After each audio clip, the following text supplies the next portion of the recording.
ladies and gentlemen. Dave Frydenlund, EVP, CLO at Energy Fuels. I want to tell you about Energy Fuels. You know, we're a U.S. uranium producer. We're also becoming America's leading producer of critical materials for the clean energy transition.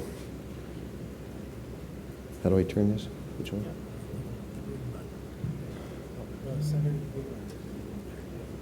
Okay, good.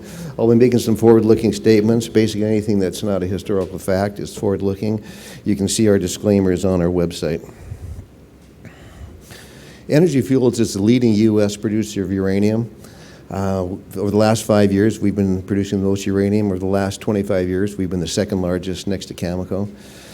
We're also the leading primary producer of vanadium in the United States, which is a co-product with some of our uranium ores on the Colorado Plateau. And we're also developing rare earth elements, creating a clean energy for a better world.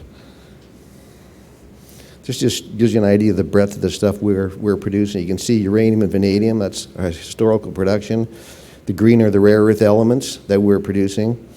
We're also developing potential to produce radium for use in medical isotopes. I'll get to that in a minute. That's really exciting. This just gives you an idea of our clean energy technologies. Starting with our nuclear fuel assemblies, we produce uranium. You know, uranium is 20% of U.S.'s electricity generation from nuclear, 50% of the clean energy with zero carbon emissions. Vanadium is used in as a steel hardener, but it's also being used now for vanadium flow batteries, which provides grid-scale batteries to preserve some of the electricity from wind generation and solar power when the wind's not blowing and the sun isn't shining. Our rare earths are used to power, make the strong permanent magnets for electric vehicles, to reduce emissions, as well as defense technologies, and wind turbines use rare earths for producing clean energy. You know, I mentioned, you know, those issues, medical isotopes. You know, there are drugs now in front of the FDA for taking radium-produced radionuclides like actinium-225 to inject into your vascular system to take the alpha radionuclides right to cancer sources, and they had very good results in treating and even curing some types of cancers. The problem is there's no radium available for that. We're working towards producing that out of the White Mesa Mill, which would be the only radium production in the world currently, other than the U.S. Department of Energy, which is recycling old watch dials for radium, believe it or not. We're also proud of our recycling. I'll talk about that in a bit, but we recycle uranium from waste products called alternate feed materials. That allows us to take materials that would otherwise be disposed of and produce valuable uranium for the nuclear fuel cycle. We're in a position of financial strength. We have about $162 million in working capital as of last quarter, including $125 million of cash and marketable securities. We had net income this quarter of about $10.5 million, $120 million in net income for the year. But our core business is uranium. It always will be. Here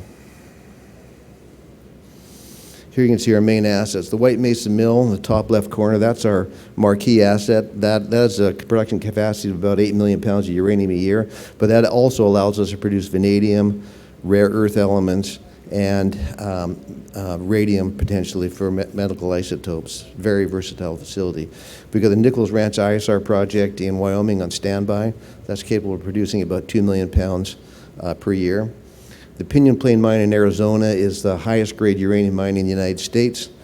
That's in pre-production, along with 4 other mines. We're in pre-production. We expect to get 1 or 2 of those mines in operation later this year or early next year. The LaSalle complex is another mine that's been mined off and on for the last 40 years. We're getting that ready for production as well. We produce vanadium as well as uranium at the LaSalle complex. So our short-term production profiles, we could ramp up to about 2 million pounds if we get all of these 4 properties going at once with minimal capital because they're more or less ready to go. We have 3 larger scale projects, the Sheep Mountain, Roquehanna, and Bullfrog, which are in permitting development, which could add another 4 million pounds with more capital expenditure and permitting and development time required. We had a discussion about the price of uranium. It's gone up. It's a great thing. We've entered into 3 long-term contracts as a result of this uptick in uranium prices. We're able to do that because we've got a proven producer of uranium.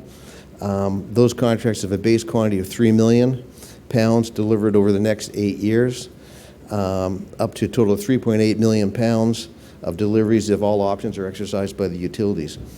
Each of those contracts has a pricing formula which sets a base price and a formula that is a function of spot prices. So we get upside potential plus downside protection on those. All of those base prices, et cetera, are adjusted for inflation. The price of uranium is going up, but so are the costs. This year we delivered 560,000 pounds of uranium at a weighted average price of $59.42, which is slightly lower than the increasing long-term price, which is currently about $62 a pound. So what does all this mean? Energy Fuels also has one of the largest resource bases of uranium. So we have a large resource base. We've got production capacity for uranium. You can see that we have working capital rivals only rivaled by Cameco, or beat by Cameco. Net income only beat by Cameco. We've got about a million pounds of vanadium inventory in finished product and raw materials on our ore pad at the White Mesa Mill at this time. So we're leveraged to take advantage of increased uranium prices. There's no question about that. Our resources are near-term production, either have proven track records of production or are large deposits that are amenable to production. But in addition to that, not in substitution, in addition, we've got vanadium production, which allows us to produce vanadium. We've got about 1 million pounds of vanadium in stockpile. We tend to produce that, hold it in stockpile, and sell into upticks in the vanadium market. Provides a bit of a call option value on that. Our rare earths, a very exciting new program, as well as our medical isotopes and our recycling distinguishes us from other uranium companies in the world. Our main growth driver right now, in addition to rising uranium prices, is our rare earth program. And it's an ideal match for us because the richest rare earth bearing ores are radioactive. And that's caused a problem to most companies around the world because they can't deal with the radionuclides. Well, we can deal with them at the White Mesa Mill, which allows us to take high-grade monazite for rare earths, recover the uranium, recover the rare earths, dispose of all the radionuclides in our state-of-the-art tailings at the White Mesa Mill, ideally suited to each other because we're able to take out what is a problem for most other facilities, turn lemons into lemonade by producing rare earths from those radioactive materials. You can see here that the global rare earth market is dominated by China. That's all the red. Our goal is to expand the U.S., or to reinstate the U.S. supply chain for rare earths. They're in high demand right now because of electric vehicles, wind turbines, and things such as that. We started getting into the rare earth business in April 2020 when EVs became, pushed for EVs. We began processing our first product about a year later in July 2021, which is a mixed rare earth carbonate, where we take all of the rare earths, there's about 14 of them, and we separate them as one mixed item. That material is shipped off to Neo Silmet facility in Estonia for separation into individual rare earth oxides and introduced into the rare earth supply chain worldwide as a U.S.-based supply, which is in high demand. The Europe and U.S. wants to diversify away from their reliance on China. Right now, they're heavily reliant on China. There's a big premium to have a U.S. supply chain, and we're developing that. We started our own pilot plant testing for separating rare earths into oxides. We've done some initial separations and separated some of the rare earths from our mixed rare earth concentrate, making it more heavily weighted towards NdPr, which are the primary, which has the primary value. We've acquired Bahia project in Brazil, which is a heavy mineral sand project that has monazite. I'll get to that in a minute. We are now in the phase of developing phase 1 of our own separation capability at the White Mesa Mill. We're able to do that for minimal capital, less than $25 million, using existing facilities at the mill and our existing know-how. We expect that to be up and running next quarter, Q1 2024. to produce up to 1,000 tons of NdPr oxide per year, which would make us one of the largest oxide rare earth producers in the world next to China. We plan to scale that up to about 3 or 4 times that size by adding new capacity to the White Mesa Mill, and we're also looking at separating heavy rare earths in 2027 to 2028. You can see from this diagram that we're getting our existing monazite from Chemours in Florida and Georgia, which is the only monazite production in the United States. That's going to the White Mesa Mill, and that's what's allowing us to produce our mixed rare earth concentrate at this time. We've got our Bahia project, which will be coming on in a couple of years. That will provide monazite. We also are negotiating with a number of monazite suppliers around the world to increase our monazite supply to feed our growing separation capacity of the White Mesa Mill. The Bahia project in Brazil, that's a heavy mineral sand project, and that's one of the benefits about monazite is that it's often associated with heavy mineral sands, which are mined on their own for titanium and zircon. Often or usually that covers the cost of mining. The monazite has been a problem because it's been radioactive. We can take that. The incremental cost of taking the monazite is minimal because it's basically a byproduct that's been a waste for many. We can take that and run it through the mill. The Bahia project has potential to provide 3,000 to 10,000 tons of monazite a year to the mill, starting in a few years, still in permitting and development. 10,000 metric tons of monazite will produce about 1,000 tons of NdPr a year, which would produce enough permanent magnets for about 1 million electric vehicles a year, just from that one mine. A few pictures showing actual product. We're really proud of that. We're making the most advanced rare earth product in the United States right now. Those blue bags in the top left is mixed rare earth carbonate. You can see in the bottom right our piloting facility for our separation. And so what is our many advantages, what it boils down to is we've got an existing facility that can handle the radionuclides. Other facilities can't. We're the only permitted mill in the United States that can do that. We've got 40 years of experience in solvent extraction and running various waste streams to recover uranium and vanadium. So we've got a lot of experience in separating. So taking our existing facility, modifying it, using our own expertise to get a head start on everyone else on this rare earth chain, it's been our main advantage. Our mill is located in Utah, which is also a very business-friendly state.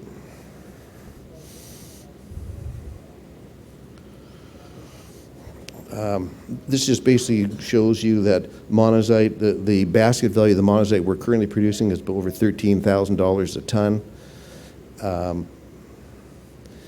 Bastnasite, which is produced in California in the States, is about $5,000. It just goes to show you that the monazite is rich. It's been a problem because of the rads, which we can handle. Longer term growth, vanadium and medical isotopes. We've produced we're the largest primary producer of vanadium in the United States. We produce it periodically when we mine from our Colorado Plateau mines. We've produced about 50 million pounds in the history of the mill to date. In 2019, we actually recovered almost 2 million pounds from our waste solutions at the mill without running primary ores. We got about 0.9 million pounds of vanadium in inventory.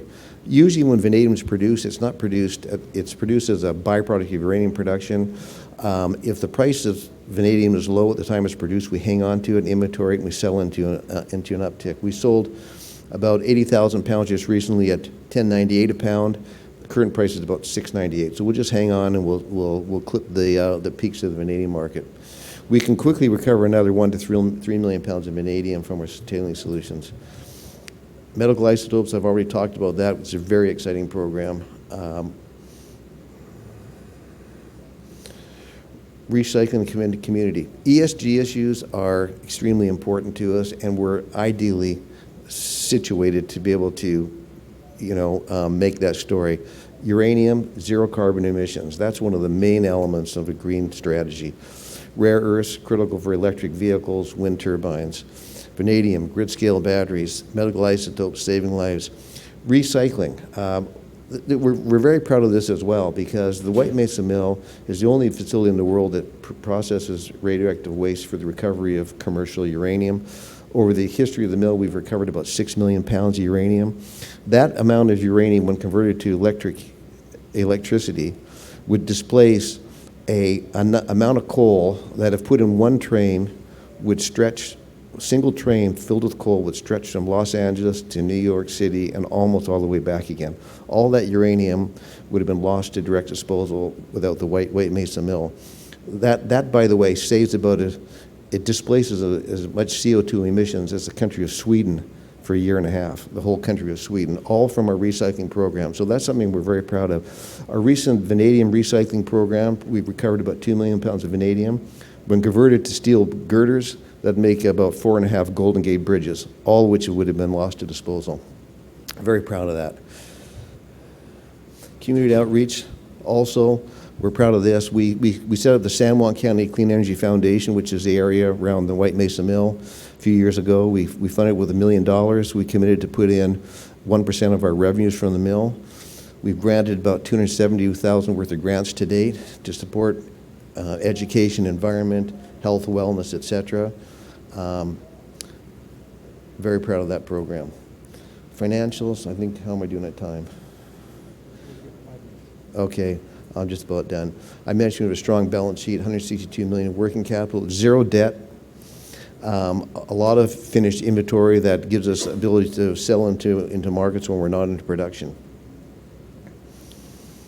Our inventory is worth about $50 million, which is about $25 million more than what it shows on our balance sheet.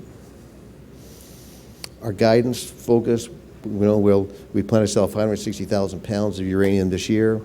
We'll continue preparing our 4 mines for production. We expect to get 2 of those going next year. So we'll be mining uranium ore next year. We don't plan to run that through the mill next year, as we'll be breaking in our rare earth circuit at the mill. We want to stockpile enough ore to have an efficient mill run, so we'll probably be running our uranium ore that we're mining next year in 2025.